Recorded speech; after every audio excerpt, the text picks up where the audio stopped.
You don't open up a school in a year or two. I don't know your brother's story, and I don't care to know it. I don't care to know it because I Why got my not own though? history. If it could be helpful to you, why wouldn't you care to know it if it could be helpful to you? Brother, I have friends who own schools.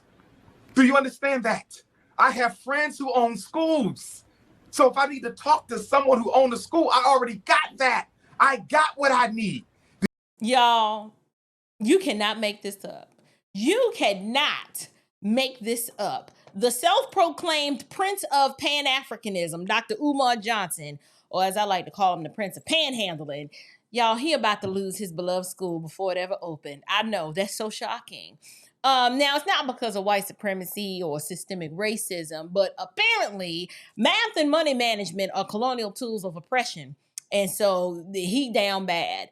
Y'all, this man has spent nearly a decade begging for donations, cash apping, the faithful, supporters of his, selling dreams like they were on layaway. And now his dream is about to get repossessed. So we need to talk about the overarching lesson that we need to be learning from this Umar Johnson situation. And I have a lot to say about it. So let's get into it.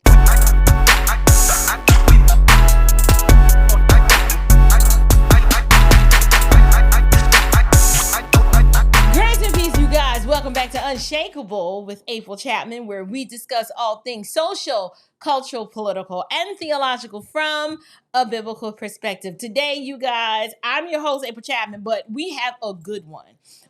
Socialism, I'm telling you, watching socialism and Marxism and communist theory fail in real time, to some it's tragic, but to me it's absolutely hysterical.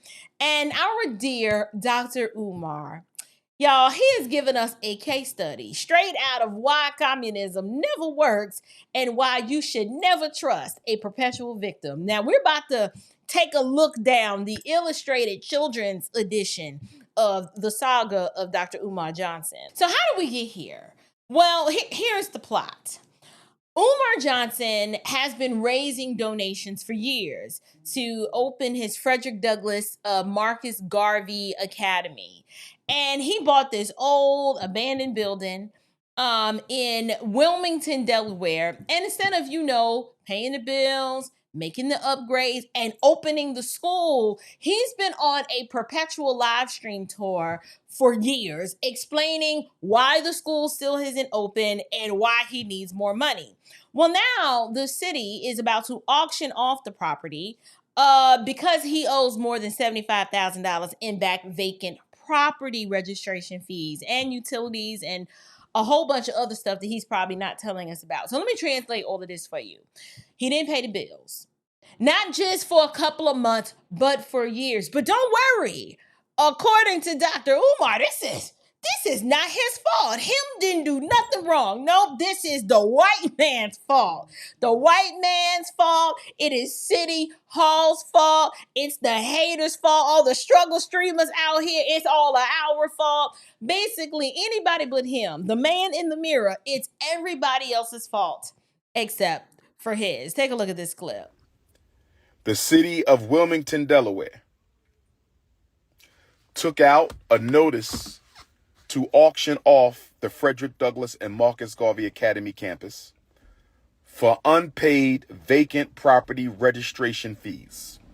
I repeat, on August the 5th, the city of Wilmington, Delaware, took out a lien to auction off the campus we bought, the campus we've been working on for 6.5 years. I was not notified of this. We were not notified of this. This past weekend, without an email, this past weekend, without a letter in the mail, this past weekend, without a phone call, the city of Wilmington put a notice on the door handle of both of our schools, informing me that if we don't pay the past due vacant property registration fees and outstanding utilities by the 25th of Black August, they will sell our campus. Brothers and sisters, can I ask you a question? Why were we not notified that they were going to try to sell our campus? Brothers and sisters, why are they trying to sell our campus at the very moment that our accounts are frozen? Brothers and sisters, is it a coincidence? Is it a coincidence? Is it a coincidence that the city of Wilmington is trying to sell properties that we own and have been working on continuously behind our backs? They were going to sell our schools behind our backs. They didn't even tell us that they were going to try to sell our schools. We received no notice in the mail. We received no notice by email. We received no phone calls at all that they were going to try to sell our schools. Instead, they put a notice on the door handle. Somebody stole one set of notifications and sent it to the YouTubian struggle streamers. Somebody stole the Frederick Douglass High School paperwork off the front door and sent it to the struggle streamers. But luckily for us, Sister Ra Ebony was able to get the paperwork off the Marcus Garvey School before the haters stole that paperwork. I believe, brothers and sisters, and please let me know your opinion. I believe, brothers and sisters, and please let me know your opinion. I believe, brothers and sisters, and please let me know your opinion. I believe that they were going to sell the school, and they wanted to sell the school before we found out. I believe that they wanted to sell the school before we found out. We were not supposed to know that they were going to sell our school. Why do I say that? We were given no notification. We received no letter in the mail. We received no email. We received no phone call that they were going to try to sell our schools. Instead, they put a notice on the door. In a low-income neighborhood, they put a notice on the door with rubber band and masking tape. They put a notice on the school front door with a rubber band and masking tape. Brothers and sisters, it gets worse. Back in April, when I found out about the overdue vacant property registration fees, I had asked the city of Wilmington if they could retroactively apply our nonprofit waiver. According to the nonprofit waiver for the city of Wilmington, if you are a nonprofit organization, they will waive your vacant property registration fees for 4 years. If you are a nonprofit organization in the city of Wilmington, they will waive your nonprofit vacant property registration fees for 4 years. If they would have applied our nonprofit vacant property registration waiver, we would owe absolutely nothing. We would owe absolutely nothing. We would owe absolutely nothing. But I asked them, and they ignored my emails for 4 months. They ignored my phone calls for 4 months. They ignored our emails for 4 months. They ignored our phone calls for 4 months. And instead, the first time I hear from them since April, the first time I hear from them since contacting them April, asking them to apply our vacant property registration fee waiver to the past 4 years so we would owe absolutely nothing, they ignored me since April. They ignored me since April. No phone call, no email, nothing in the postal mail since April.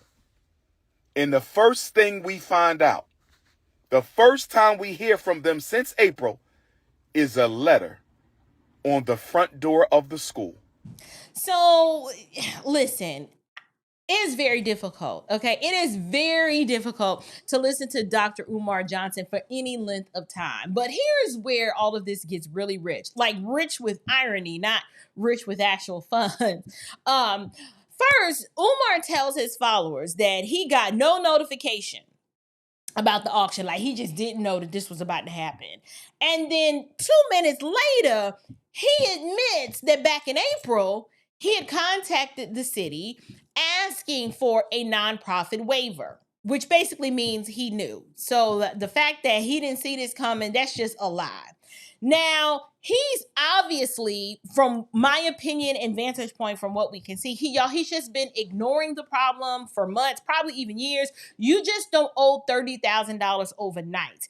If the nonprofit, if the vacant registration fees for Delaware or this municipality are like $5,000 a year, and he's saying he owes about 30, that's like 6 years of you not paying. So that's like saying, officer, I had no idea I was speeding while holding a stack of unpaid speeding tickets from the last 5 years. Like it's very similar to that. And so he's going on this live stream, and I think it's really, really strange that he like repeats himself like over and over and over again as if we didn't hear him the first time. But I think that's a part of his social conditioning and the mind control that he has over the silly women that follow him. But this to me this is what I like to call the socialist cycle. This is what happens when Marxist-minded melanated Negroes who adopt socialism and perpetual victimhood, when their thinking starts meeting reality, this is what you see. The math never works. Socialists can tell you how to redistribute your money, but when it comes to actually managing their own money, the account is always frozen, the paperwork's lost, the emails are ignored. There's always some real shadowy conspiracy just before the foreclosure, just before stuff hits the fan. But don't miss the irony here. Umar's whole ideology that capitalism is evil and socialism is the answer, it makes no sense, because guess what?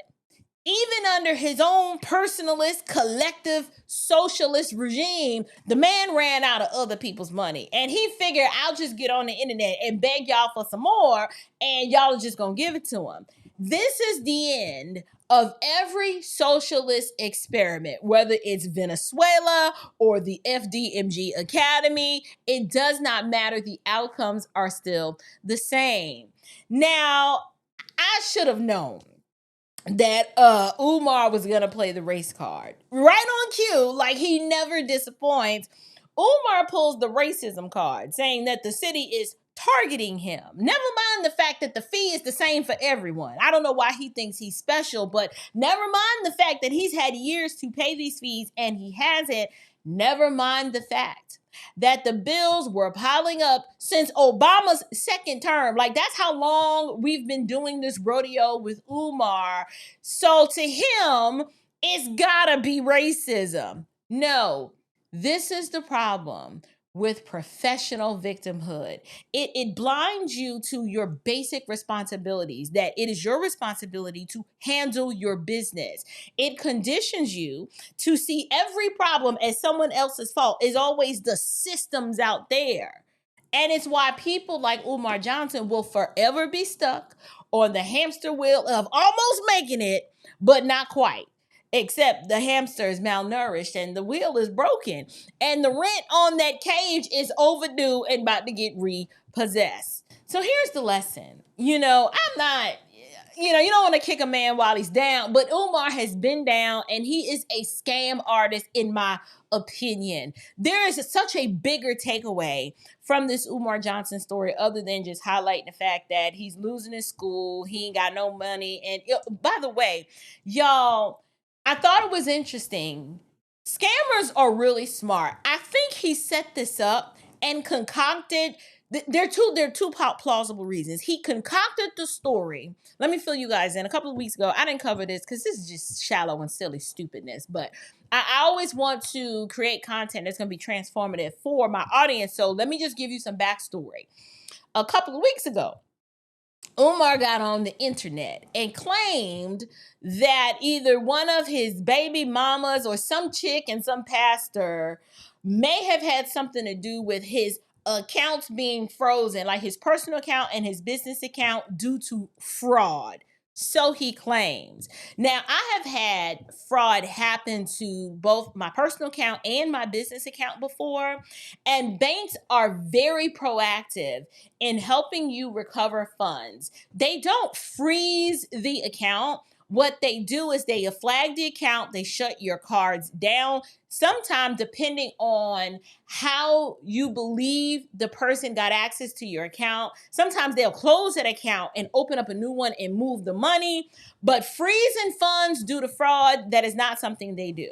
What they will do is give you a provisional credit. So let's say you had $10,000 in the bank and you got all these fraudulent charges that total like, $5,000, $7,000. They'll give you a provisional credit for each one of those transactions, meaning they're giving you your money back, and then they're going to investigate on the back end to determine what happened. And then if it was determined that it was actual fraud, you get to keep the provisional credit, meaning they've given you your money back. But if it's not fraud, you basically got the credit with the understanding that they're going to take that money back. Well, this doesn't sound like that, because he says his accounts are frozen. Typically, your accounts get frozen when the IRS is involved, or there's a creditor that has filed some sort of FIFA with the bank and with the court saying, hey, we're about to go in this account because this person owes us money, and we're going to take whatever's in there. We're going to put the lien on the account so that we can seize the assets. So I don't believe his account is frozen because of fraud. His account, if that allegation is true, his account is frozen because he owes an entity money, and they have gotten a judgment, and a judge has said, yes, go proceed with the garnishment. We're putting the lien on the account, and that's how funds are frozen. But fraud doesn't freeze your accounts. But hear me clearly, I don't really believe that part is true. It could be true. I'm open to being wrong. I don't think his accounts are frozen. I think Umar came up with this story because he had already had the letter, and he already knew that the city was going to seize the property and sell it at auction at the end of the month. So he needed another story to cover the fact that he doesn't have the money to pay the fees. Okay. Then I thought it was also interesting that he said that he didn't know that this was happening. Nobody notified him. Yet a couple of months ago, he says he inquired and asked why a waiver could not be applied retroactively in order to remedy the amount that he owes. Retroactively means you just recently applied and you want them to go back and apply the waiver on previous years, not for the upcoming year. They're not obligated to retroactively apply a waiver to help you when you were supposed to pay what you were supposed to pay. Or my question is, when was the waiver filed? That's what we need to know. When did you file the waiver? Was it approved? Was it denied? If it was denied, why was it denied? What did you do or fail to do to prevent receiving the waiver as a nonprofit? And then the fees going up, it's irrelevant if the fees are going up, sir. You could have paid the fees when they were $5,000, but you didn't. And because you owe $30,000, either you've owed these fees for 6 years. It don't even matter. Like, the fact that I got to spend all this time trying to figure out what happened, it's irrelevant. You owed the money and you didn't pay it. And you've been fundraising for this imaginary school that never was for years. And people are tired and they want to see results. But this whole video is not just a roast, okay? It's not just a roast. There is a bigger takeaway here.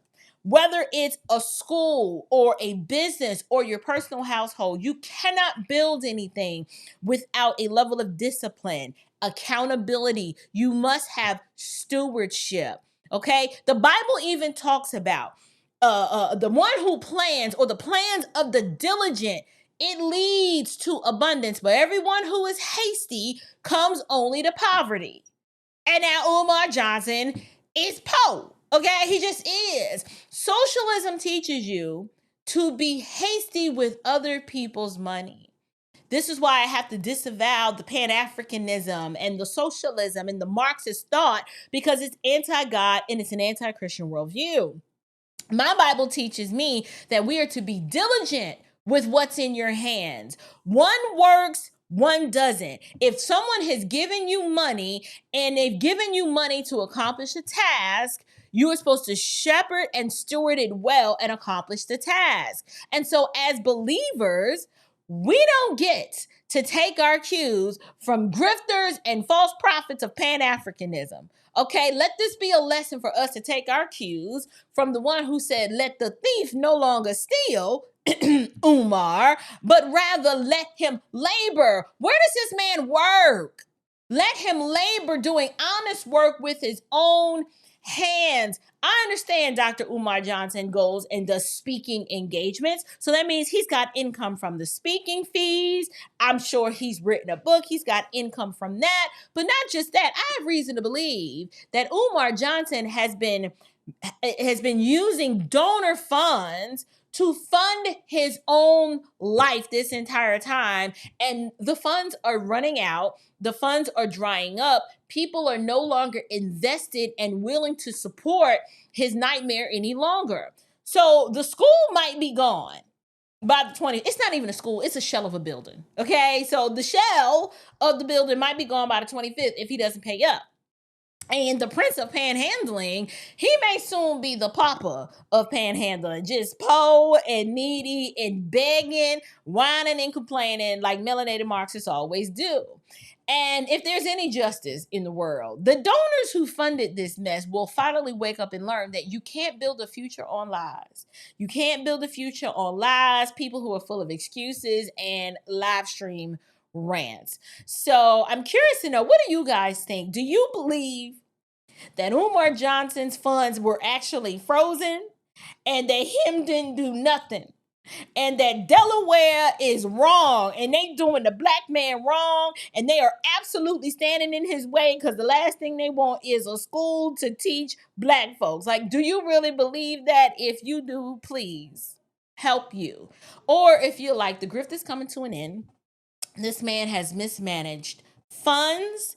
He was incapable from the beginning of running anything. He can't even run the checkout line at the Kroger, let alone try to run a school. Booker T. Washington did more with less. He built the whole school brick by brick from the ground up in less time than it has taken this man to secure a building and put plank by plank on the floor and wiring and HVAC. Like, this is just ridiculous. It does not take this long to do a school, even if you're not using government money. You just listen. It's over. Move on to something else. You need a new hustle. You need a new grift. You'll figure something out. And if all else fails, you'll return to capitalism and actually get a job and exchange your labor for the value that you add to the marketplace. But whatever it is you guys think, leave me down in the comments box below. Leave me a comment and let me know what you think. Also, do not forget to join me over on Patreon. We're starting to build a little community over there, and I absolutely love engaging with people there. Over there, my intent is to post content that I can't post over here because it's probably just a little too controversial. But until next time, you guys, stay bold, stand firm, and above all else, stay unshakable. Grace and peace.